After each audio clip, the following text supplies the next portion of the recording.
Floyd Mayweather could stop Logan Paul in 3 seconds if he wanted to. He's a professional boxer. That's what he did his whole life. Logan Paul is an entertainer. Just know what it is. It's entertainment. Enjoy the build-up and don't pay for it if you don't want to pay for it. Frank, I am so excited for this. We are so excited to have you here. Thank you so much for joining us today. No worries, mate. Lovely sunny day. And we're in this hot box up here. You know, it's a hot box. We're designing actually a sauna here, so it's perfect. But I'd love to start with a little bit of context. You see the incredible career you've had so far. How did you first make your way into the world of boxing and sport? Let's start there. To be honest, I got a bit lucky. I wasn't really interested. Sport was never my major focus.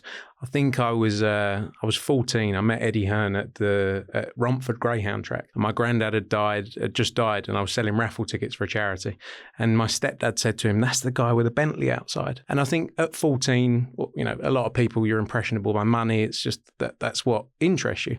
So I thought, the tight bastard only gave me 20 quid. So I went back up to him. I called him a tight bastard, asked him for 50 quid. My mum was pissed off with me. Are you allowed to swear on here? Yeah. Okay, perfect. I'll try and keep it. You know, I'll get in trouble for that. My mum will also be very angry that I've just sworn. We can take it off. Yeah, exactly. Leave that bit. No, leave that bit. Yeah, I called him a tight bastard, asked him for 50 quid. I wasn't really interested in sport at the time. I a West Ham fan, but not wildly, you know, bothered about sport.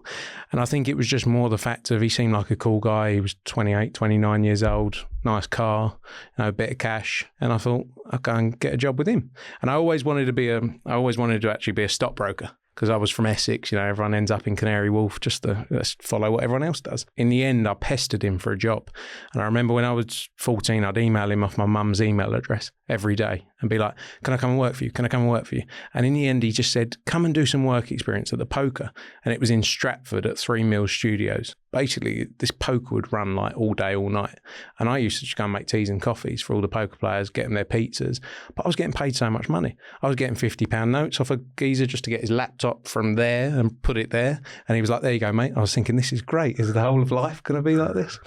And yeah, I did a couple of years of that. And then at 16, I joined Matchroom full time. And basically, when I went there, they sort of thought, it was a much smaller company then. They sort of looked at me and thought, what the hell are we doing with this kid? And I turned up in a Matchroom Ralph Lauren shirt and jumper every day, different colours.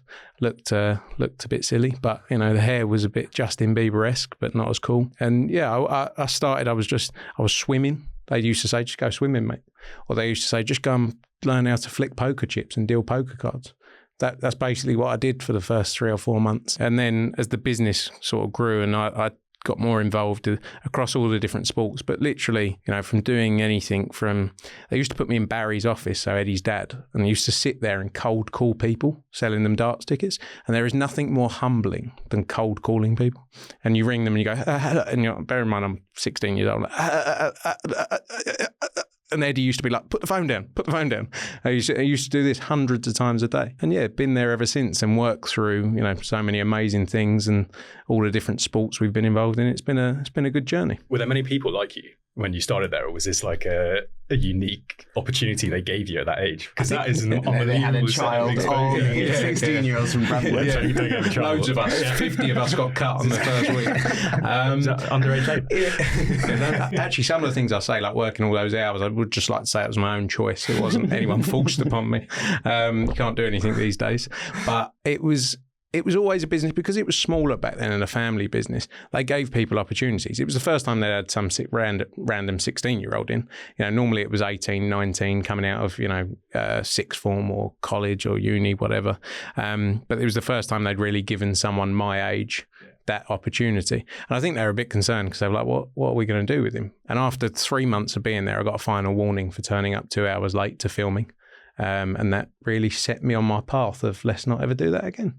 And then kind of you went from that then into a full-time job. Was that straight out of school?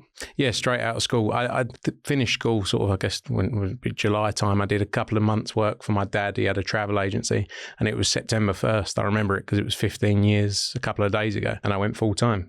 Yeah, it's been ever since then, never looked back and never, you know, thought about going elsewhere. Can I ask, was there like a big break in that time? You know, you joined at 16 and then kind of this incredible journey since. Was there 1 or 2 moments which really accelerated that pathway? I think it was the one thing that's great about the business we're at is that I get I was always given opportunities. So Barry would always say, you go in the office, you go, right, this week, you're like 19 years old, you're going to learn how to sell international TV rights. And I was like, what's an international TV right? Like, I didn't have a clue.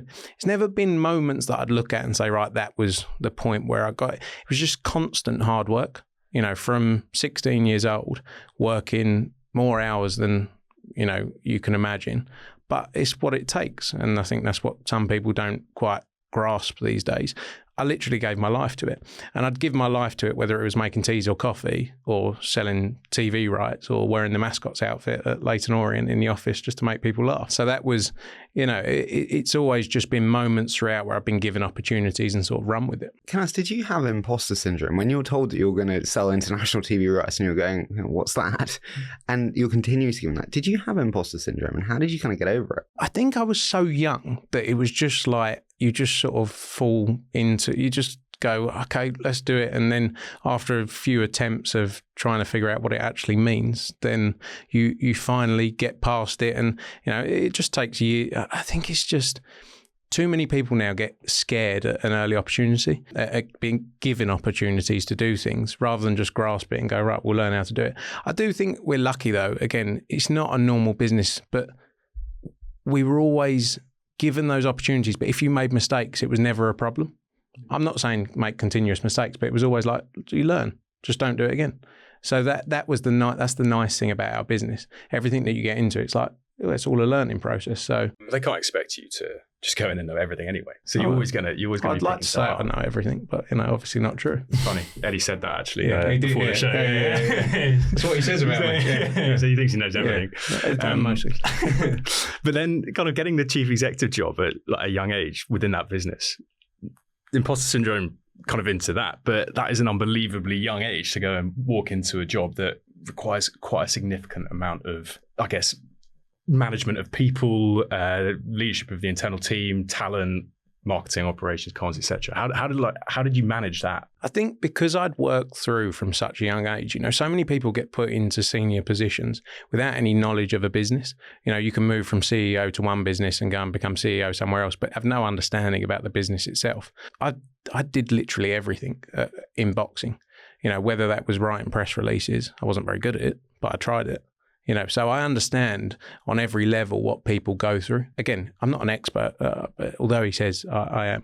I'm not an expert at everything, and I'm good at letting people do what they're good at. A lot of people now want to be, you know, master of everything. I know what I'm good at, and I won't try and tell you. Like, I won't try and get involved with things that aren't my skill set. What are you world class at, and what are you shit Excel at? spreadsheet. Really? I love Excel spreadsheets. Really? Are you serious? Oh, I love them. That's what gets me up in the morning. I did not expect you to say that. You know, no, I've always been, I'm very detailed. Everything I do, whether it's the least important job in the world to the most important job, I give the same level of care. You know, and that's why I wind people up in our office, because I walk into our shows now and be like, that looks rubbish. Why are you doing that? What are you doing? Like every you know, from the piece of carpet rolled up in the corner to the credentials, or this is wrong. I'm every single detail I'm into. I'm not very good at media press, press stuff. Interviews so much. We'll judge that. Yeah, you can judge it at the end. Yeah, well, I'll say it, and then It's funny, Eddie said that about you too. Yeah, I know. Actually, it was very nice, wasn't it? Do you know what Eddie does, right? So sometimes you go, I can't do that. Like we're two different people. People think we're the same, but I love detail. He is just space cadet, million miles an hour. Get out there, sell it. And sometimes he'll go, I can't do that press conference. You do the press conference. And I'll go up there. I'll do it. I'll think that was either useless or that was all right. I'll get off and he'll ring me and go, what was that? And you'll be like, what? He'll be like, mate, are you all right? You're all over the place up there. But I get compared to him. I'm 31 years old. And when we started back in boxing, he was 31. So I'm like, well, you improved in the last 13 years. I think I'm better than you were at 31. What does he like? What would he think is like really good? What does he want you to go up there and do? He's so smooth at what he does. He has no notes. He goes up there. He knows everything. But he's very passionate about boxing. I'm not saying I'm not passionate about boxing, but my passion is more delivering events. I love putting shows on. So if you sit me down and want to talk to me about the business of putting on an event or the business of boxing, I can talk to you for 15 hours about it. I can't sit here and say, you had a lovely jab in the last fight. That's not my skill set. It's lucky this is the business of sport. Exactly. Exactly. So we're not going to talk about the jabs or the hooks or anything like that. Perfect. But that's where he has the passion. He can speak to fighters in a different way probably than I can. But I can sit here and talk about, boxing as a business for days and days and days and bore you. Isn't that almost what you want in the mix of kind of leadership at the top of a company? You get one person who's so good at the face promotions and you get another that's doing the business. But I also think this is like the perspective of age, which is like, you were 16 when you started, now you're 31, 15 years doing this is the same as a 23-year-old coming out of university being 38 and being in that position. People wouldn't blink an eye at that. Do you know what I mean? I mean, we joked before about getting cancelled, getting passionate about stuff, but one thing you do always go on about is the education piece because criminal. We get into not send them to university. We go to university. I went to uni. Harry started it, lasted 2 months, and left. And actually, really, I thought he would have done much longer than that. 2 months. I'm surprised he lasted 2 months. But fresh as 3 weeks. You go in there unless you have like the most incredible drive already, or focus, or love of what you're doing. Those 3 years, you sit there, and you get pissed, and you waste your time, and actually you probably come out of it worse than it is until you then come out of it. And as you said, if you've had someone like you who's used that time sitting in an office in a company, getting to know that industry that you're actually going to work in, like, isn't that better than? Yeah, I agree on the education system. I was okay in school, but I didn't really excel. I got a D in business studies, for example. I hated the fact that you were judged on one moment. So you worked for 6 years and then you do these 10 tests or 12 tests and they go, you're either useless or you're good enough. And I don't like that concept. Like, I think it's wild. Yeah. And I think that puts too much pressure, especially at 15 years old. Because your whole world is built around GCSE. Oh, I've got to pass this test. I think it's a load of rubbish. It's also like so much is subjective. It's like business is a great case point. Like, allocation resources, short term versus long term. There's fundamentally different perspectives which will dictate how you think then. And they're like right or wrong. Yeah. Yeah. So, I mean, excuse naivety, if you were then packaging up like, what your actual job is, obviously you've got chief executive, but what do you do day to day? If you ask Eddie, I float around now and just have a laugh everywhere and just go on a lot of holidays. Play golf. Yeah, play golf. The golf's getting better, to be honest. Maybe that's a sign that I'm playing too much of it, that it's getting better. My focus, obviously, running the day-to-day operations of the business, the relationship we've got with DAZN, our broadcast partner, but very much so now is looking at new international markets, expanding, especially with governments as well. We do a lot of work. We've got a show coming up in Monaco. We've did Abu Dhabi recently. We're working in Malaysia with the government, Japan, looking at Australia as well. So it's really about expansion of the business now. We've got a great team of people that we've built up over the years, probably got a team of 35 now working in our boxing division. And like I say, I'm not overbearing. I don't want to get involved. You bring people in who are good at their job so you don't have to get involved, and they don't want you across them constantly. I like to set standards and say, right, this is what we expect every week, and go and deliver it. And they only really get involved if there's an issue. A lot of it as well, negotiating with fighters as well, working with the talent, sponsors. Day to day, really, it's just firefighting, I guess, because boxing is like nothing else. But then the accountability still kind of sits with you based on performance of an event, or a fight not going ahead, or a sponsor not being met. That kind of comes back to you. Yeah. I mean, I'm lucky because I'm trusted to get on with it, really. I deliver the numbers and Eddie goes, okay, why is that? But he lets me get on with it because he doesn't sit looking through pages and pages of budgets. That's my job. That's why he employs me to do it. And again, that's why I'm lucky, because I haven't got someone on top of me going, why is this that? Why is this that? He knows, I'll explain why we made a decision. And Barry as well, like Eddie's dad, he loves numbers. Like, he's an accountant. He was the youngest ever chartered accountant. So everything with him is like, why have you done this? Why have you done that? You explain it to him. He goes, all right, cool. He doesn't get involved. Doesn't tell you you're wrong. He just goes, well, it's your guys' business to run. So good luck with it. You mentioned all the different locations there. We're going to get to the locations. And the thing that I've been thinking about, and I was talking to you before about, is the public often wants fights between big names, the big brands in boxing. But actually, they rarely happen. Why do they not happen from a business perspective, from a deal and negotiation perspective? Why do the big names often not fight? look, there is a side to boxing where you've got so many different parties involved, so many different promoters, all with conflicting interests of, I've got my broadcaster, you've got yours, and fighters are then spread amongst that, those various promoters. I do think bigger fights are happening now. What we've seen with the sport is that, especially with the competition of the likes of UFC, where people are fighting each other, is that people need to take the big fights. And that's definitely the pressure we've got on us now from the fans, is to deliver those big fights. We've had some great events this year. We're working on some big events for 2024. But I definitely think what you've said there, we need to improve on in boxing as a sport as a whole and deliver the best possible fights, because whether it's us doing it or a competitor on another platform, if it benefits the sport, it's only good for the long term of our business. Can we just, we see actually very little of what goes on behind the scenes of like a fight, like contract or business. What does that actually look like when it comes to like who gets paid what in a fight? This is the biggest thing with boxing, especially, is there's so many egos involved, and decisions are made based on ego sometimes, not necessarily on sense. And that goes all the way. Take out the money. Money's one thing, but it comes down to, I want my name first. No, I want that changer room. No, I want to be in this corner. No, I want the ring to be this size. No, I want to walk first at the weigh-in. No, I want this person to announce me. I want my song choice first. I want this choice of colour of shorts. It's quite mad. But like I say, it's an ego-driven sport. And sometimes the best thing you can do for, like the boxers are our clients. And I'll sit down with them sometimes and say, why are you worried about all that? Just go and make an absolute fortune, basically. What do they respond? Some of them, it takes time. Because sometimes they'll go, no, you don't get it. What, you're just trying to get me to do this? I'm like, no. All it really comes down to is in any business, this isn't just boxing, but especially in a business like boxing where it's dangerous sport, any fight could be your last. Go and make as much money as possible. Forget all the other stuff because it's irrelevant. I want this side of the poster. Who cares? No one's going to remember. In 20 years, no one's going to go, he was on the right-hand side of that poster, not the left.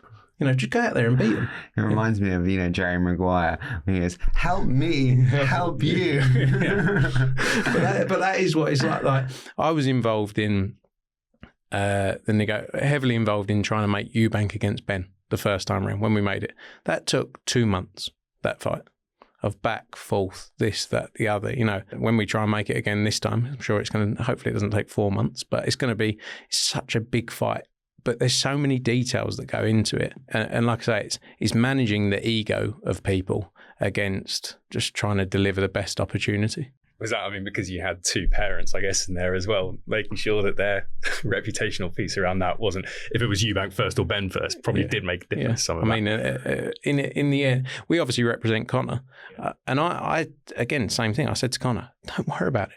No one cares. No one's going to ever remember. Come out and say, I couldn't care less about any detail apart from getting in this ring and having a tear up with him and be, that's all it comes down to. Can I ask, what matters more? Is it the proportion of the kitty being like 50-50, or is it the dollars in it, which is like, say it was 70-30, but the 30 represented 100 million. You're like, fuck it, I don't care having 30, it's 100 million. That's the difficult part as well, where it's easier to go to someone and go, you're going to get 50 million rather than 70. Because again, it's the ego of, why am I getting 30%? I'm worth more than 30%. And sometimes, even when you represent your own fighters, you go, you're not worth more, but like, let's get a deal done. So many deals in boxing don't get done because you're arguing about 2%, 3%. And it's just like, what are we doing here? Like, and look, we all want to get ultimate value for someone, but at the same time you don't want to lose an opportunity. And that's where Anthony Joshua has always been great, because he's sort of let us, don't get me wrong, there's been points where he said, I think this, that, the other, but his career has been so great and he's done so well financially because actually he's been sensible a lot of the time and not let those stupid arguments get in the way. What's an example of him being sensible, just in terms So for example, fights have been lost, other heavyweight fights have not happened because there's been back and forth about 2.5%, 5%, whatever it is. He'd always be like, I think we should be this, but he'd listen to you and say, let's not lose out on this opportunity to do really well because you don't want to pay someone 2%, 3%, whatever the number is. And he's been sensible in that sense that he's had so many big fights where he's done really well, where he could have argued, no, it should be 60-40 or it should be 70-30. And it's like, do you know what? Let's just deliver this big fight. Because otherwise your option is to go and do this for a lot less money. It's interesting, the guy that maybe has the right to have the biggest ego actually takes the most pragmatic approach to it. But that's why he is where he is as well. You know, how many fights with Tyson Fury and Usyk have we seen not happen? Because it will come down a lot of the time, he's not worth that amount of money, I deserve X, Y, Z. Is there a notoriously the most difficult person to negotiate with? Oh, you're never going to get a deal done with Tyson because... Can I say it when I retire? Can you release that when I retire? Because I probably have to. The great thing about boxing is, as much as you don't want to deal with people, you know at some point in the years of being in this bit, it's such a small business that you're going to have to deal with them again. So you can't really say too many things about people because you know you're going to have to speak to them again. Do you tell your fighters when they are worth 20 or 30 that they're worth 20 or 30 and they should actually just accept it? Yeah. I think we're quite honest and open with people. It's good being in the position we are as a business because we can be open with people and tell them the truth.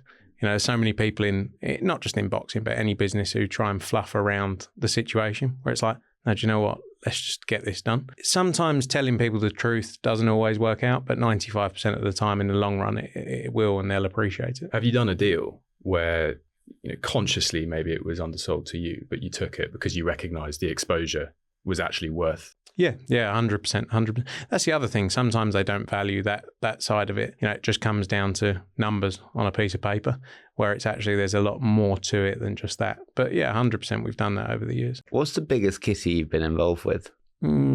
Probably 150 million. Wow. Sorry, I said, but day job, I'm a VC. I want to understand. How do you make money? No, I do it for free. I'm still on work experience. Eddie said that, actually. Yeah. I'm still I'm doing it for free. It's great fun. You know. He said you were the carpet man. You always pay attention to the corner carpet. That's right. Just as long as the carpet's rolled out properly, I'm happy. But seriously, you take a take of the take? Yeah, it works in different ways. I mean, there's a couple of ways we look at it. You know, we were the first people really to bring in where we took a percentage of, for the major fighters, we'd take a percentage of their earnings. They got the value they deserve. So Anthony Joshua, for example, we would work on a percentage of the profit of the show. He would get the bulk of it because he deserved it. He's the one getting in there. We're facilitating it and doing the work in the background. So for people at that level, we would take a percentage. Other shows, like probably 75% of our shows, we'll run the event and we'll say, right, you two are fighting, here's $500,000 for you, here's 50 grand for you because you don't need the money as much as me, so we'll give you 50 grand, and then we'll run the costs from that, and then we'll have a P&L and either lose money or make money. Hopefully make money. I'm not being rude. The events business seems like a sucky business. It's like low margin, high coordination. Oh, I like this business. The take on the take is a good business. Is that how it plays out? Like I say, we do that on a very small group of fighters who can deliver huge revenues. Yeah. The events business is tough, especially now. The cost of putting events on. And that's what people don't always understand. Like, you're trying to explain to fighters around numbers. It costs us, 400, 500 grand just to put a show on. Yeah. And people don't get it. They go, how do you spend that much money? But that's how much it costs these days to put on a show at a certain level. Tell us what it was like in COVID when you did the pop-up in... Was it in Eddie's garden? Yeah, in the garden of our office. It was good fun.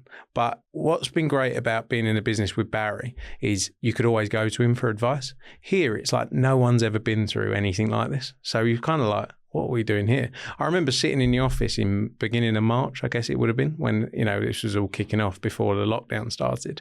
And I remember saying, we should build a venue in the garden. Everyone's like, yeah, right, mate, chill out, looking at me. 3 months later, Eddie, we should build a venue in the garden. But he came up with the idea of Fight Camp. So he won, it was his idea. Because he called it Fight Camp. But it was great fun because you were in a hotel for a month on the M25 at a Holiday Inn, lovely place. Some great food in there. But we did a month in there and we were testing every few days. It was like being on a holiday camp with a load of mates. And you'd have new fighters come in each week. But it was... It's called boarding school. Yeah, as good as Holiday Inns. I don't know. Yeah, they are actually. You just pay for it. Pay a lot more than on Holiday Inn. But it was good fun because it was something brand new, and we were doing something completely different to everyone else. And that's always what our business is about: is trying to take it that one step further. It was expensive. because you're building a venue in your back garden of an office which really isn't built for putting shows on. Obviously, you have your media contracts as well, right? So there's a fulfillment of however many fights you're doing, or imagine a year with those companies. How did that work within COVID? Was it like if you could put on shows, you would then fulfill some more of that contract and there wouldn't be, I don't know, an insurance policy against it? Or Yeah, no, that was, we had an obligation to deliver X number of shows, and that's what we did. There was only the period of that 3 months where you couldn't do anything, and we were working on other concepts at that time. We were with Sky back then as well. We put together a fitness training program that we filmed just before lockdown as well, that went out across Sky. God, you're really scratching your head there. We were like, what should we do here, lads? Eddie, do his morning stretches. That counts as a series. We got Eddie in it, actually. It was the worst thing he ever done. He said this was before he was getting fit. it's what got into men's health. Yeah, I mean, it was the start. Maybe that was the start 3 years ago. But for us, it was all about trying, as soon as we could get back delivering shows, that was the plan for us. And, as a global business, we were doing them in the US as well, behind closed doors. We did one on the streets of Tulsa, in between 4 huge skyscrapers there, in the August, which was just as you could get back doing events in the US. But it was a logistical nightmare. And we were running like, I remember thinking, you're in the room for 26 hours waiting for your test to come back. Because this was the early days when it was, it was like you'd have to send them off. You were just sitting there waiting, and you're thinking, oh, not, please come back, okay, and I can leave this room. I think sometimes they used to just leave me in there for longer and say the results haven't come back, just to wind me up. So yeah, you'd shoot. Have you ever had a fight where? I remember. I was going to say, have I ever had a fight? Do you remember? Like, I can't remember when it was. 9 months, year ago, like Mayweather had a fight in Wembley, and like no one paid attention. And like, yeah, the O2 recently. Yeah. Have you ever had that happen? Look, there's scales to fights where some fights will sell 1,500, 2,000 tickets, and some will sell 90,000 tickets. I think that's what keeps me driven. People will say, like, how do you keep building and going when we've done what we've done? We're lucky because every week we get to walk out into a venue, right? Look around and either go, this is unbelievable, or go, we got to do better. And for me, that's what keeps me going, is if I ever walk out and there's weeks where I go, this just isn't good enough. Why would it not be good enough? Maybe we haven't sold enough tickets. Maybe the atmosphere is not great. Maybe they haven't done a very good job on the production that week. And I look around and go, right, we're never doing this again. And that's what we're lucky, because there's not many jobs that you're involved from the sort of inception or creation of an idea of this is the show we're going to do, all the way through to delivery of the event and walking out. And, so yeah, don't get me wrong, there's some events which are at this level here and others here, but the aim is always to ensure there's a consistent, delivery and level when we do it. On delivery, I do want to touch on doping, because for you, I'd imagine as a promoter, it presents huge issues. So you've had 2 fights recently, high profile, that didn't go ahead, in Conor Benn and Dillian Whyte. Sometimes when you have that situation, you have to stand behind the fighter. You're presented with information. I don't almost want to put too many words. How do you handle a situation like that, where the event is then terminally compromised, and then you've got a representation responsibility as well? It's difficult because we live in a day and age where everyone's an expert within a click of their fingers and knows every single detail around it. You've got people on Twitter with a view instantly with no understanding, and you've obviously seen a lot more data. And people don't quite understand that a lot of things are confidential, and a process has to be, worked through, and everyone wants answers now. There is the element as well of you've got relationships with people. So, for example, Conor Benn, we've worked with since he was 18 years old. He's like a friend to us as much as a client. It's a fine line, and we're under pressure because no one's spending money on drug testing like we are. We spend $500,000 a year probably on additional drug testing, something like that. No one else is doing it, and people are testing positive. You have to allow a fighter to go through that process, just like they would in any other sport, to go through a process with the body who are dealing with the testing. But everyone wants answers instantly, and everyone feels like they deserve to know every detail. There was a report, a 50-page report. I should see the 50-page report. Well, why should you see it? What's it got to do with you? You don't even know what you're looking at. I don't know what I'm looking at. I'm not a doping expert. We put things in place and we employ people who are experts within this field because we can't do it. We don't know what we're doing. Do you have a clause in the contract with fighters around what happens if they are banned for doping? Yeah, different. It's all different depending on different, every contract is negotiated differently, but, certain contracts will cover in there. But there's also, you have to allow them, like I say, to go through that process to either prove their innocence, but as has been proven in, cases, not just in boxing, but other sports, again, you have to let people deal with that who are specialists. Because I can't look at the detail and go, yeah, mate, you're fine, because it's not my business, it's not my world. We can ask how, so you have an event, Ben Eubank was obviously talked about so much, everyone got really excited for it. You're putting on this show. There's a production piece around it. You've sold the tickets, everyone's really pumped for it. How does that responsibility then fall on you to then resolve that, or doesn't it? Does it almost stop everything the minute that test comes back?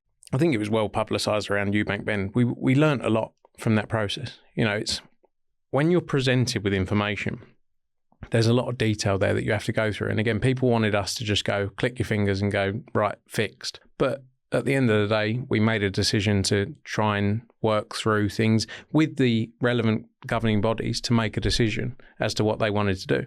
We waited for the governing bodies to make a decision. They made a decision 3 days before the event. We lost 7 figures in one afternoon.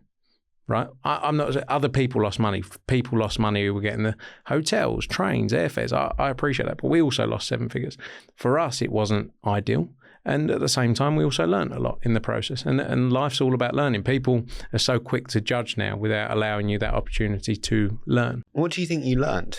As we've shown since that happened, we just make decisions on the spot now. Like when the Dillian Whyte situation happened. We, within 2 hours of receiving the results and making sure everyone was aligned and notified, we announced and got it out there and worked on a new replacement opponent. I'm not asking people to go, oh, poor them. But at the same time, we can't really win. There's people in the media, especially media, but there's certain people with bias in the media who have a view. And it's just a case of, allow us that opportunity to learn. We'll sit back and go, yeah, we didn't do everything completely right, but there were a lot of things people didn't understand in there. So interesting, that Ben one was like the big learning curve then. That was the one that taught you a lot. There wasn't anything previously that you'd had a situation which had... Not to that level. Look, it was a huge media backlash, obviously, off the back of that. I think it was one of the biggest events in not just boxing, but sport that year as well, in British sport. Would have been a huge fight. Like I say, it's always good to learn and, and come through it and improve moving forward. Get it back on? I hope so. It's probably up there with Joshua Fury as one of the biggest fights in British boxing. Your partner is Eubank, right? Yeah, and you're representing Mr. Ben. Conor Ben, yeah. So that was fun, the negotiations for that. A bit awkward Sunday, isn't it? Sunday lunch? Yeah, it was. It was fun trying to make the fight because I used to go in other rooms and be like, say this, do this to try and push him in. And then you'd say to Conor, like when we were talking about all the championship privileges or like whose name was first, I was like, Conor, let's be honest. It doesn't matter whose name's first because obviously you're trying to say to your client this is the right thing to do, which I wasn't just saying it because it made sense for me. I believe it was the right thing to do. And don't worry about all that. Just go in there and say you're going to smash his face in, right? And then I'm thinking, and then my missus is there. I'm thinking, and she's looking at me. But what's great with her is she understands the business because she's been around it for so long, and that's why she sort of lets me go away 300 days a year in hotels. Can I ask about distribution then? Because you mentioned Sky Sports and DAZN. And Sky Sports, linear TV channel, DAZN, distribution, OTT, disruptor. How do you negotiate those deals? And what do you look for when renewing those media contracts? Yeah, that was a massive move for us. We've been with Sky with our boxing for 30 years. We obviously still have a relationship with them in darts and our 9-ball pool and some other events we do. DAZN we'd worked with we've worked with Perform for years before, but we signed a deal with them, I think, in 2018 to take boxing to the US. So we had a great relationship with them. And at that point, it was all about, we believe in the DAZN product. We believe streaming is the future, as you've seen, not just in sport, but how people digest, things now. And we see a huge future with them. It was probably a move in the summer of 21 now, I think it was. We moved across. We've been with them just over 2 years now in the UK. And look, we decided to make that move. It wasn't pushed upon us. We could have stayed with Sky, we've been with for 30 odd years, but we decided to go with DAZN, like I say, because we believe in the product. And that was a negotiation that went on for a long time to make sure it was the right move. You know, it wasn't just for us, it was for the fighters as well. You know, the long-term benefit of the fighters. I think, you know, you've obviously seen since then, Sky have made a bigger push than ever in boxing to try and sort of, you know, to compete back against us. And competition's always great, but, you know, and it's good for the sport that there's so much money in the sport. That's always ideal. You sign a deal. Yeah. They pay 100 million, let's just say. And then they repackage that and sell it in pay-per-view subscriptions. Is that, so they'll price it up, take it to you, and then it's up to them to distribute and price accordingly? Yeah, they choose the pricing for their platform as and how they sell it, you know, as a subscriber platform. You know, we obviously look at doing pay-per-view events as well. But the key for us is the focus of delivering strong, you know, events across the years for their subscriber base. So yeah, it was a deal that we put together. You know, we've obviously worked with DAZN now. We'd probably promote 32 events a year with DAZN across UK, US, Mexico, and some other international markets. So it was a big deal. It was a big move for us, and it wasn't just a financial move. It was a big move because we've been with Sky for so long. You know, and there was so much history there. How was that negotiation? Did you walk in and do they get really upset, or is it do they kind of see what's coming when you get to that meeting? Eddie dealt a lot more with the Sky side. I dealt a lot more with the DAZN side of it. You know, he'd had the relationship with Sky for a long time. It was never going to be easy because of the, you know, the history there. But like I say, we still have a relationship with him because of the other sports we're in. You know, darts is a huge business for us. That's still a massive focus for the business as a group. Obviously, my focus is just boxing. But yeah, the DAZN side of the negotiations were fun. It was great to be involved in something of that magnitude as well. I was 29 at the time, and, you know, even that sounds young, you know, to be doing stuff like that. Can I ask a really rude one, just as a little bit of a side tour? But it depends how rude it is. But well, like darts, it kind of feels a little bit stale, if we're honest. And I know you said but I know you said it's a big business and makes lots of money. And it kind of feels like, what's the future for like darts as a business? Because everyone said F1 was stale, and then F1's had the biggest resurgence ever. Are they going to do a, you know, Drive to Throw a Dart or whatever the Netflix series is? Like, what is the future?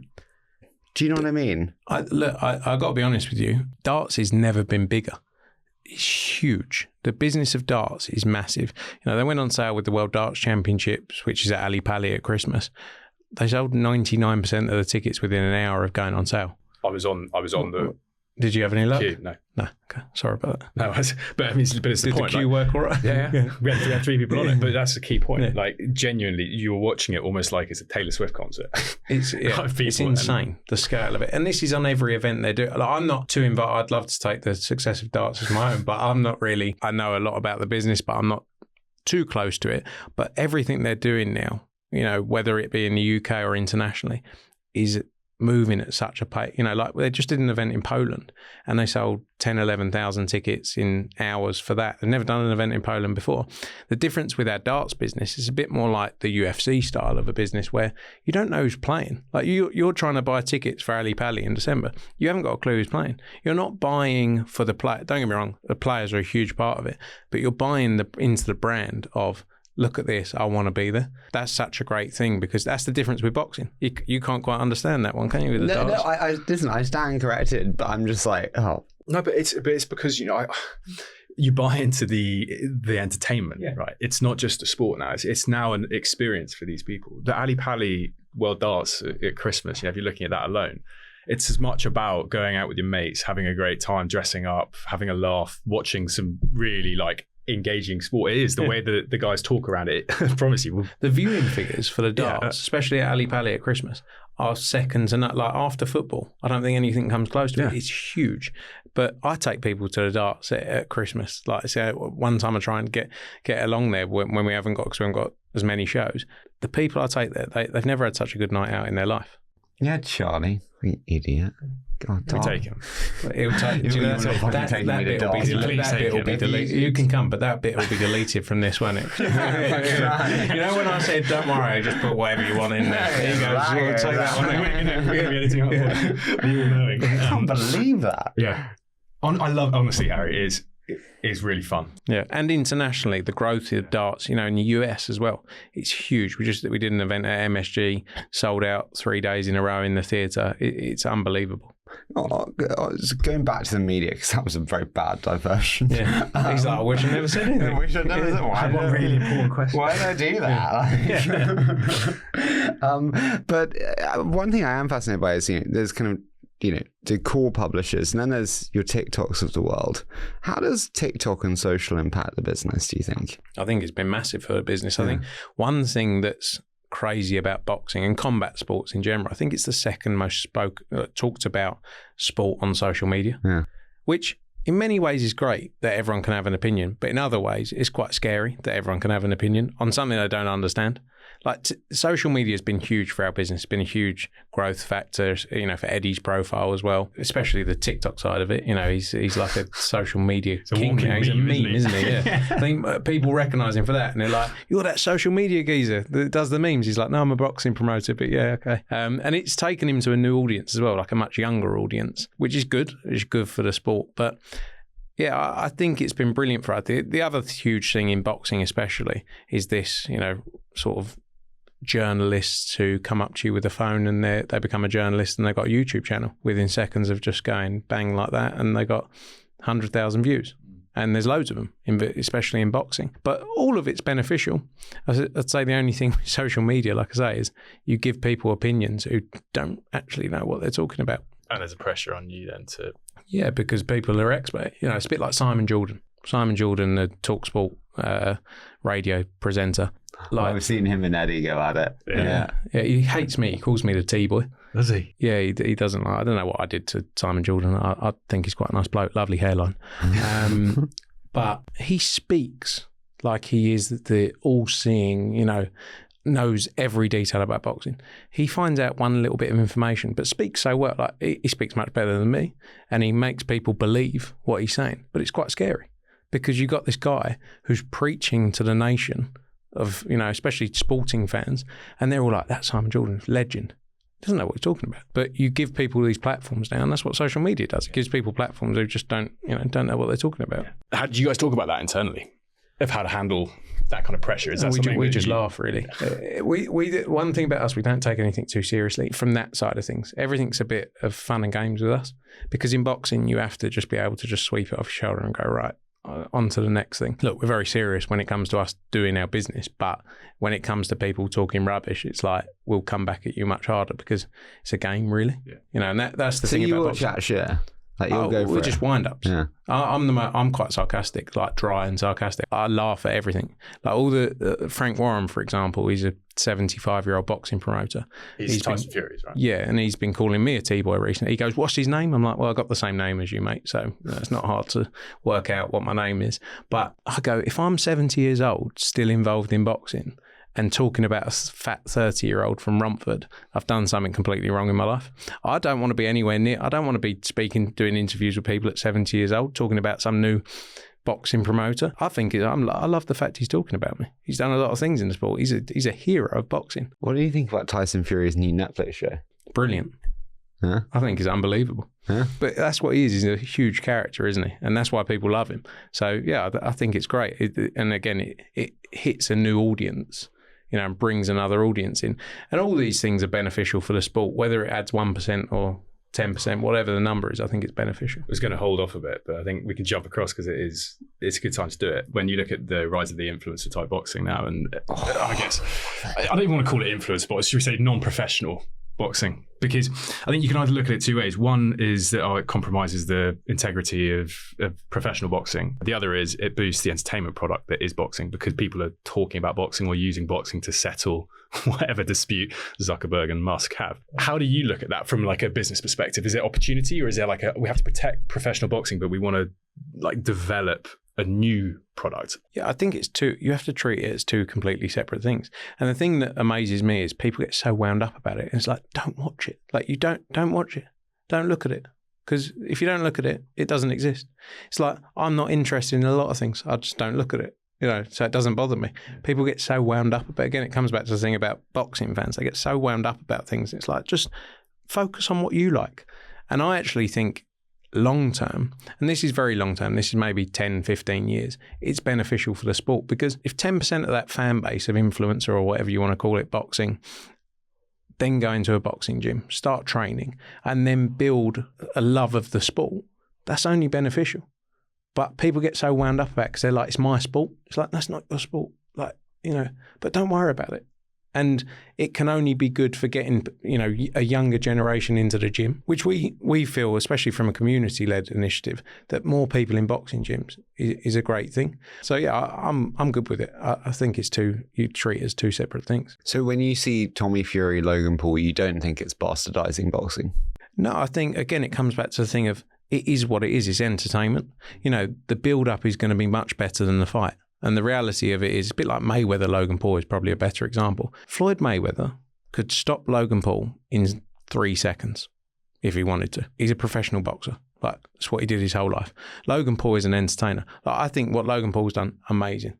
But just know what it is. It's entertainment. Enjoy the build-up and don't pay for it if you don't want to pay for it. People do get so frustrated about it. How do professionals look at it? So let's say, I'm not the top end because they're not going to be concerned. They're always going to get the big fights. But let's say you've got some boxers coming through the ranks who have trained, their entire life, and their end goal is to be in these big arenas. And then you get guys coming off Love Island, and 2 years later they're filling bigger arenas, playing the sport that the pros love. Is there a jealousy, professional jealousy, or do they maybe see it as an opportunity where they could get in the ring and kind of move across in between the two? Look, they're all different. Some people have a view that they think it's a disgrace to the sport. Others will look at it and go, this is good because it's bringing, like I say, a fan base in that hopefully I can, bring across some of those to boxing. I think boxers can learn a lot from these guys because they're entertainers. They're marketing geniuses, aren't they? Every way in where they fight and push you, it's all fun. It's very strategically done, smartly. Yeah, it's like John Fury flipping the table. But it's only like Derek Chisora did that 5 years ago, 6 years ago against Dillian White. He flipped a table and threw it at someone that threw it at their heads.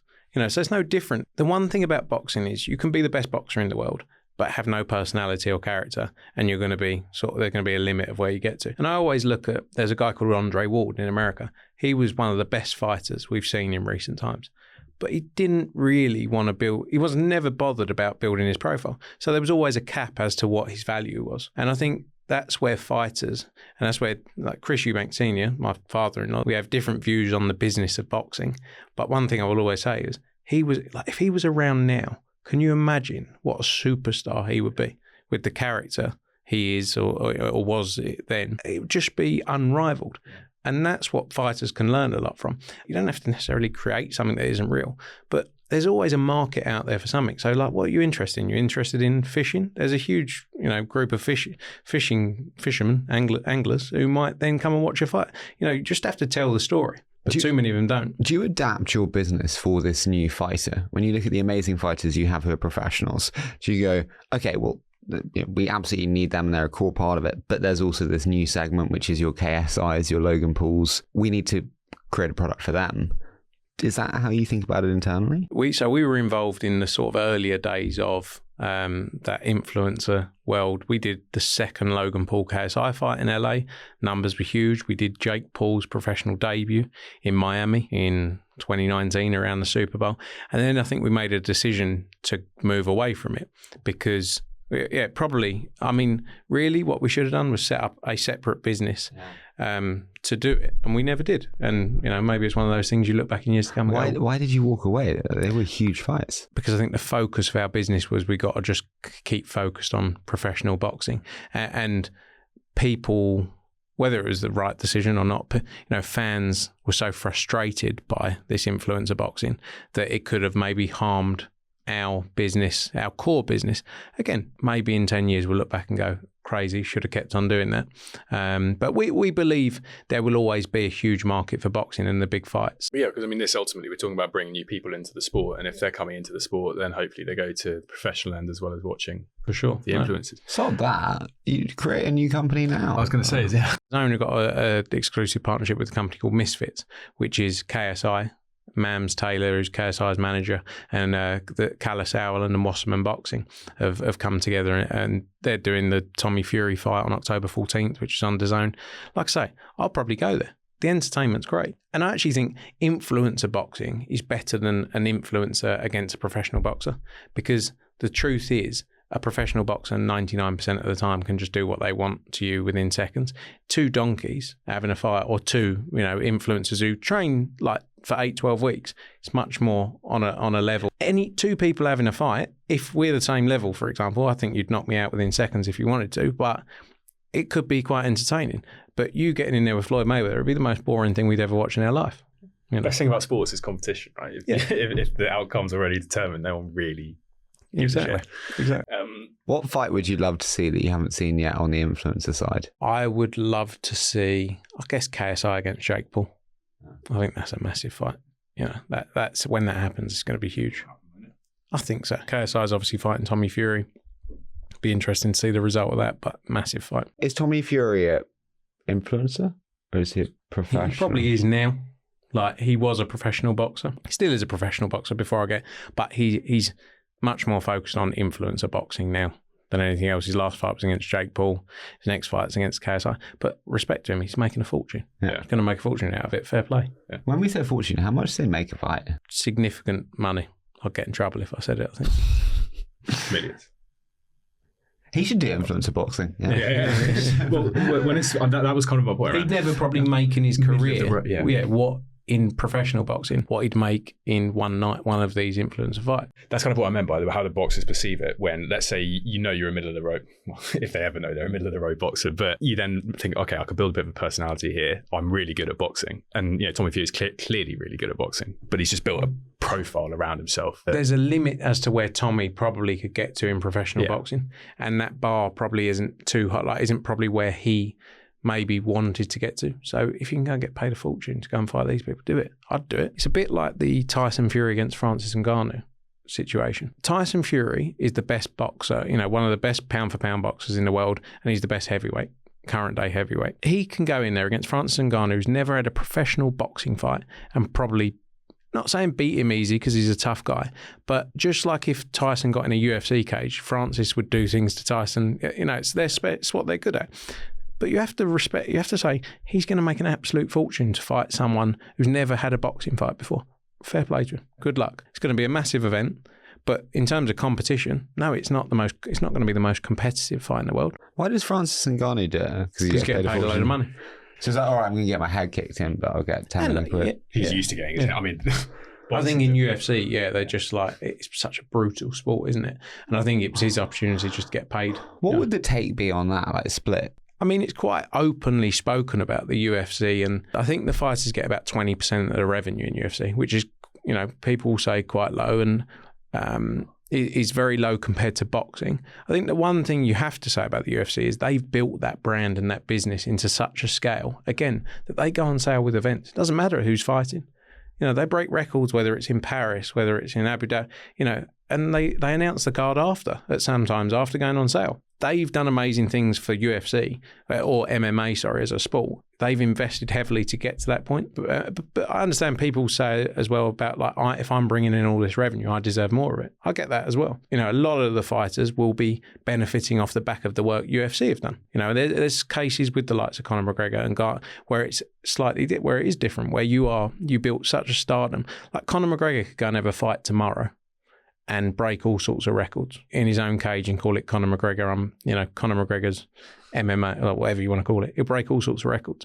But at the same time, UFC have done such a tremendous job to build the platform and build the sport of MMA. Do you think, like, Messi type deals to the MLS, where he now gets obviously portion of the streaming revenue, do you think we'll see that in boxing? We see it already, like I said, like without the structure of our deal, for example, with the big names. They're getting the bulk of the sponsorship revenue, the broadcast revenue. They get that already. And then we take our share for putting the event on. So that structure's been there for a long time in boxing. We've probably done it for the last 10 years. I remember it was Canelo Alvarez who signed what they reported as a $350 million deal with DAZN for 11 fights. Is that with him, or is that actually with you, for example, and then he takes a significant portion of that? It was it was with Golden Boy at the time. We then went on to work with him. We did, I think, 6 or 7 of his last fights with a promoter, and then we do it as a group. But obviously without Canelo, that's the only reason that money's there. But yeah, it's normally with a promoter involved as well. I did want to go and just ask about women's boxing, because as a product, it's obviously become something that's really grown over the last 10 years or so. And you've got quite a lot of female fighters within your talent. Like, how does that get managed alongside the men's? And, you know, where kind of did that business model really come about for you? Was it the shift, or was it actually pretty similar to what you were doing previously? No, it was always driven by Eddie, you know, the investment into, especially the signing of Katie Taylor. I think we've probably got 20 to 25 female fighters signed to Matchroom now. We've been heavily invested in it for a long time. You know, you have to take away now, that's what we're saying, away from female boxing. It's just about putting on the best possible fights, be that male, female, whatever it is. We saw when Katie Taylor fought Chantel Cameron recently in Dublin, and we broke the record, the gate revenue record at the 3 Arena in Dublin. They've had everyone there has performed at the 3 Arena. We broke the record for that fight. You know, the numbers on broadcast were huge. We did the same in Madison Square Gardens. Katie Taylor fought Amanda Serrano. Huge numbers, sold out MSG Arena. First time a female fight had headlined at the MSG Arena. And, you know, the good thing is it comes back to the fighters are getting their value now. And in the past, they probably haven't. But at the same time, male or female, it's about what do you generate. And if you generate huge sums of money, you deserve to get paid. Yeah. So is that being reflected in female pay packets now? Yeah, for sure. You know, it's been a long time coming. And I think, it's not based on you get paid this because you're a female. It's about what value do you bring.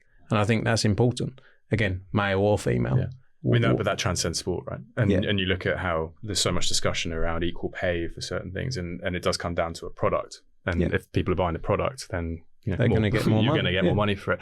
But I guess the comeback to that, where I always get thrown on that one, is that, but, you know, men have more opportunity then to get into it. So you're really looking at grassroots. Do you see now a lot more girls going into boxing, going to the boxing gyms, a lot of interest at a younger age than they used to be? Yeah, 100%. And look, I think that's partly the difficulty in the past with female boxing is there was always a small group of female, but, you know, it was nowhere near the numbers of female fighters compared to male fighters. And the quality then, because there was less, the quality and the sort of groupings of who could fight in these major fights was limited. Now you're seeing a lot more big female fights being made because there's a lot more talent.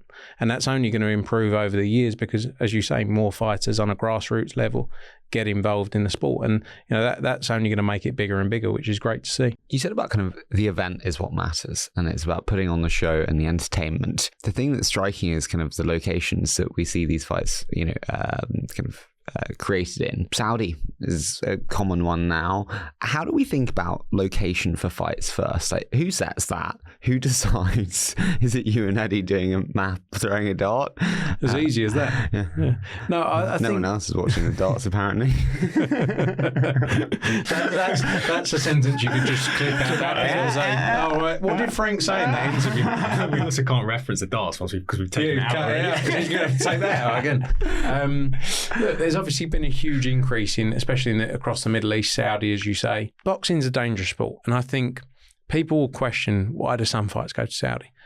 It's quite easy, just like with football at the minute. The investment they're making into sport is huge. How does that work, though? So Saudi call you up and say, hey, we'll give you 50 million if you come to do it in Riyadh? To put a fight on, yeah. And at that point, if it far outweighs what you can create elsewhere, just like any job, and this is, again, the social media element of the world we live in, where it's like, I can't believe they're doing this. They're not doing it in the UK. It's like, well, if you got offered your job for X times more money, just like me, I'd go. We all would. Whether that's Saudi, whether that's to the moon, whether, like, the majority of people, it's about making as much money as possible for a lot of people, especially in a sport that's dangerous. Is the atmosphere the same? I haven't been to a fight in... Yeah, to be fair, the show we did in Riyadh and then Jeddah, the atmosphere was brilliant. Was it? Yeah, brilliant. You know, look, I think they're passionate about sport. You know, they want to bring big events there. They've got a huge young population, especially in Saudi, where they want to bring major events, hence why they're doing what they're doing in football. I mean, the atmosphere at the football in Saudi is unbelievable as well. Is the talent okay with going there? Yeah, I believe so. You know, it's changed a lot, the people's mindset of it, because I think Saudi's changed as a place immensely as well. I think what's important for us as well, when we look at, you know, from when we took boxing there in 2019, they'd done some boxing before, but it was the first major show they did with Joshua Ruiz. Yeah. They've had something like a 600% increase in grassroots boxing in Saudi, which is, again, that's a positive impact that we want to create wherever we go. And I think that, you know, that's an important part of it as well. In terms of venues for fights, it's very much based on fighters' ability to sell tickets. And then internationally, it's around, and the focus for us is working with governments to deliver, you know, events that will deliver tourism a lot of the time. Were there a lot of travelling fans as well, or was it mostly domestic? Yeah, no, there was a lot. And there's obviously a huge expat population in the Middle East who will travel in for it as well. So where they've not been starved, but they haven't had access to these major events, obviously they're excited by it. Is there places where you haven't been, or like fights haven't been done, where you'd love to have them done? Yeah, loads of places, but I think it comes down to having the revenue attached to it to be able to go there. That for us is where we're doing a lot more work, as I say, with governments to try and approach locations that make sense. How do the governments come into it? Sorry. So governments, a lot of the time with the tourism boards, you know, for example, we work with the DCT in Abu Dhabi, which is the Department of Culture and Tourism. Their drive is to deliver major events to deliver tourism to Abu Dhabi. You know, we're working in Japan currently, working to do a deal there. We're working in Malaysia with the government there. It's around bringing major events, which not just will bring a live audience, but eyeballs, obviously, to the country. It's all commercial. What's the hardest thing about doing an event in Saudi? It's a different way of operating. It's a different way of doing business. The one thing I will say with Saudi, everything they say they will do, they deliver upon, you know, and they deliver to the highest level as well. So, you know, if they say we'll do this and we're going to do X, Y, Z, you know, it will get done. I think the difference is in the UK, it's very much you can shout and scream to get things done. In Saudi, it's very much like, calm down, relax, it'll get done. Because I remember when we did the first event in Saudi, I turned up and it was in the August, the fight was in December. I turned up and there was just, all you saw was just this sand, right? They said, we're going to do it here. I said, where? And they went, here. And I'm like, it's 3.5 months away. They're like, yeah, don't worry. They're like, it'll be fine.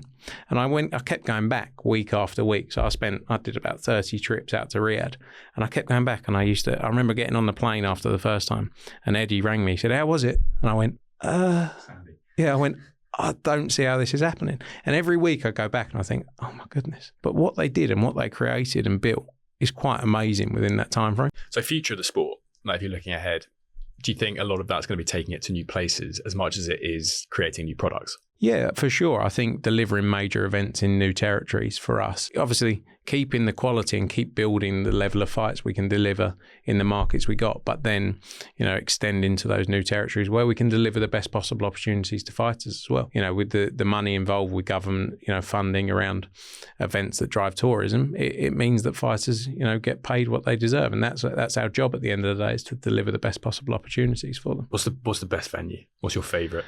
I love Madison Square Garden because of the history there and the atmosphere it creates, and the fact it's just plonked in the middle of Manhattan as well. That's a tremendous venue. Love the O2 as well. We've had some great nights there. But then, you know, we've been lucky to do things at Wembley, Tottenham. I remember when I was 24 years old, I walked out at Wembley Stadium when we were doing Joshua Klitschko. I remember looking around and there's 80,000 people in there and thinking, wow, we did this. And we actually built that in a day. In 14 hours. So there was an England game on the Friday night and we got in there at 2:00 in the morning and we built it and opened the doors at 5 p.m. And you look around and you think, it's quite impressive, isn't it? What does that day look like? Sorry, you get in there at 2 a.m. with like 100 people? 400 people. 400 people. Yeah, and you build, and I don't do anything. I'll just stand there and sort of watch and make sure, and just point my fingers. My mate Simon told me you were the tea boy. Yeah, he's right. I was making tea for 400 people. Do you know how hard that is? I was at the darts with him the other night and he said that. Keep that bit in there. But that's like, you get in there, you know, you have to lay the pitch, you have to build a huge canopy lighting system. You know, so much work goes into it. We actually did a rehearsal at Wembley a month before where we built it all.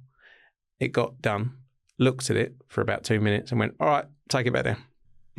So you knew you could do it, basically. You could put... Yeah, I mean, it was still risky, but they did an amazing job. I remember at the time that a few people said, no, it can't be done. It can't be done. It was like, well, anything can be done. You just have to find a way. It's never been done before, but we can do it. But yeah, that was quite an amazing moment. What do you think the biggest risk you've taken in the career has been? This interview, to be honest. Honestly, every day. Has there been anywhere you're like, I can't believe we took that on and that was close? Do you know what? There's so many moments every day. I sort of get lost in it now because we have so many moments every day where you think, oh my goodness, another problem. Or you go to sleep and you're like, another problem, wake up, another. And it's like a complete madhouse. I don't get stressed by anything now because I just think what will be. As long as you do everything you can. But I think because of that mentality, you sort of forget everything. I have a terrible memory as to bad times because we have so many good times and you just forget all those moments where you go, oh my God, can you believe that happened? Or we did that. I guess, do you think that's maybe part of being quite young as well in that situation? Yeah, I used to get really stressed, to be honest, up until when I was about 23, 24. And then I realised actually, as long as you do everything you can do and work your hardest, like what will be, will be. And then it's quite a nice way of living, I think. What's the biggest lesson from working with Eddie and Barry? Barry, I'd say give people opportunities and allow people to be wrong. So many people don't do that. I'm sure there's many more, but that was always, in terms of my own personal, for where I am today, that would be a major point of it. I think with Eddie, it's the drive and the work ethic because, obviously a wealthy family. I'm not sure if Barry would have let him, but he could have lived a nice life or he could now but he's still so driven to, keep improving and keep building and growing. And I think that really from him is the key. Where do you think that comes from? From Barry, I'd say. So? And also, I suppose as well, he's always compared to him. Everything's compared to him. So his drive is to outdo him. And it's hard because everyone's going to say, well, you started with something. It's like, yeah, but I started with something, but I've created something huge. People call me like Silver Spoon rich kid. Like I was from Romford, like wasn't the nicest area. I then moved to Felsted, a bit nicer.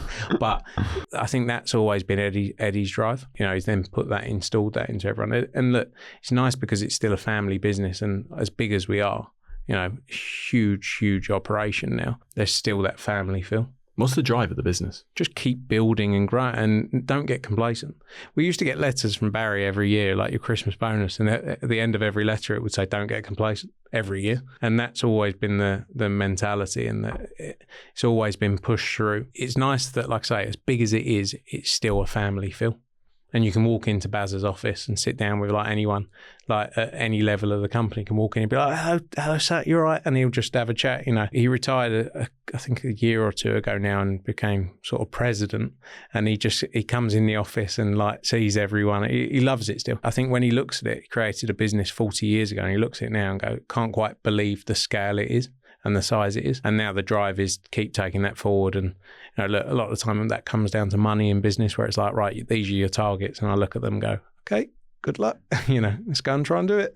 Can I ask a really hard one? What was the single most profitable fight for Matchroom? There've been a few. I can't say. I can't give it away because people will get upset.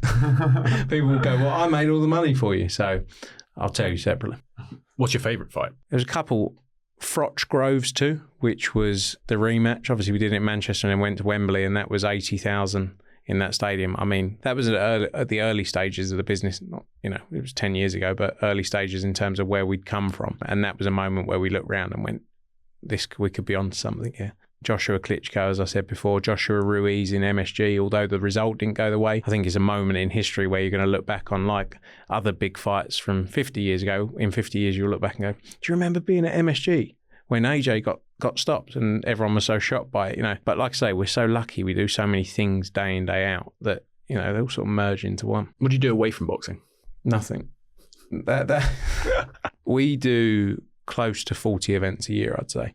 So it means you're traveling every week, nearly every weekend. And when I'm not traveling, like this weekend, I got to go to Barcelona for meetings. This is the one weekend I had off before 15 weeks back to back of shows. So it's like, do you love that? Yeah, I love hard work. Like whether it was this or I was working in Sainsbury's stacking shelves, I'd be the best at stacking shelves you've ever found in Sainsbury's. I just love working hard. And I think I'm quite selfish in that. So I'm not a selfish person. I'm selfish in the sense that I give my life to it. And that's given me the opportunity. Like people say you're so lucky. I was lucky to get the opportunity, but I then just literally gave every second of my life to it. I go away and I got my girlfriend's the most understanding person ever. We were in Ibiza the other week. I woke up to the news that Dillian White failed a drugs test.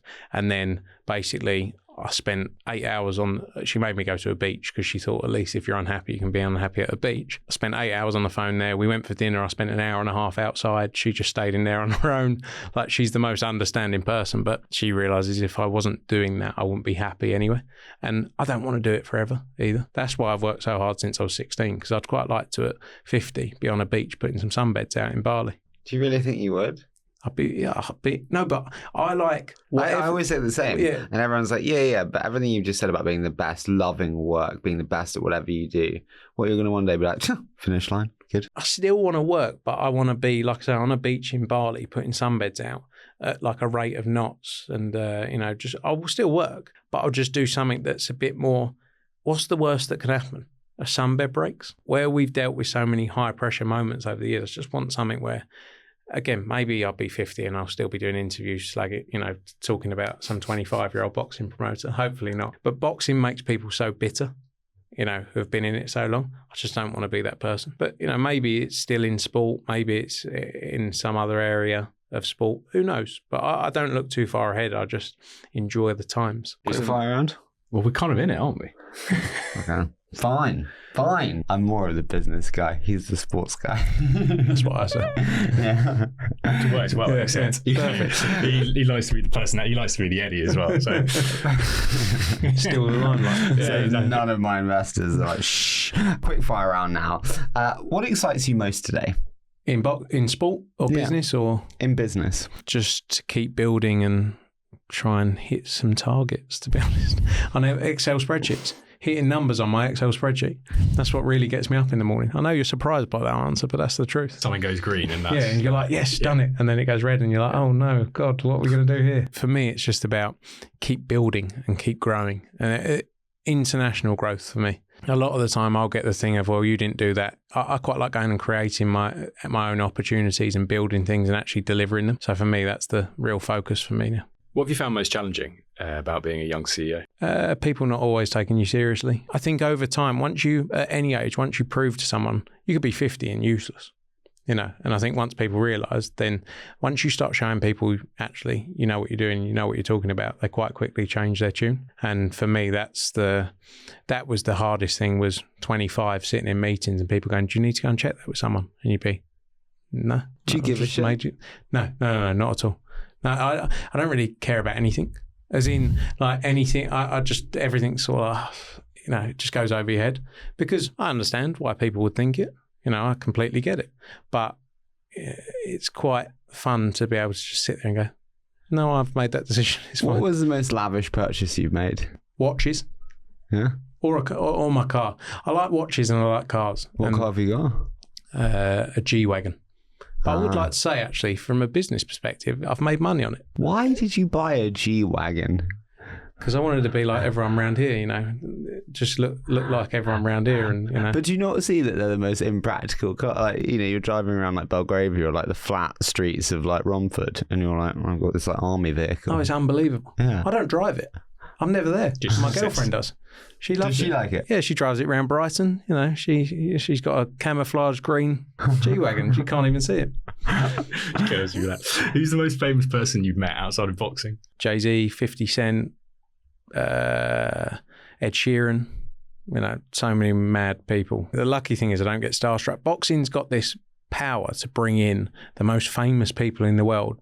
People love boxing from all ends of the spectrum, and you bring people in and they absolutely love it. So yeah, so many people. So that's at boxing or away from it.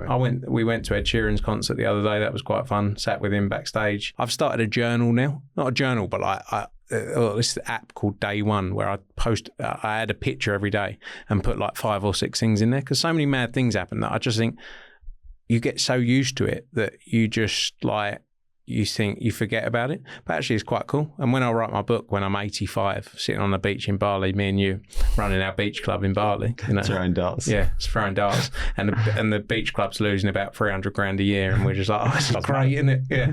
And they'll be writing a book there and I remember it all. Better investment than my G-Wagon. That is not true.